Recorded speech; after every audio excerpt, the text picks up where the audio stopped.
According to the National Electrical Code, or NEC, it is not permissible to wire portable office partitions with SOW cord. Article 400.7 states that SOW cord is intended for high usage in industrial establishments and is prohibited for general use.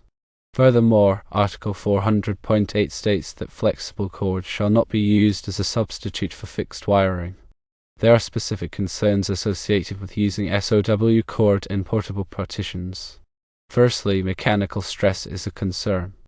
SOW cord is not designed to withstand the mechanical stress of being pulled through the floor and under a trailer. It can easily be damaged, leading to electrical hazards. Secondly, there is a fire hazard. SOW cord has thin insulation and is susceptible to overheating. Using it in close proximity to combustible materials, such as office partitions, can increase the risk of fire. Thirdly, there is an electrical hazard. SOW cord is not grounded and can create electrical shocks or short circuits if it comes in contact with a ground source. Acceptable wiring methods include direct burial cable, conduit, and flexible metal conduit, or FMC. Direct burial cable is rated for direct burial and can be used to connect partitions underground.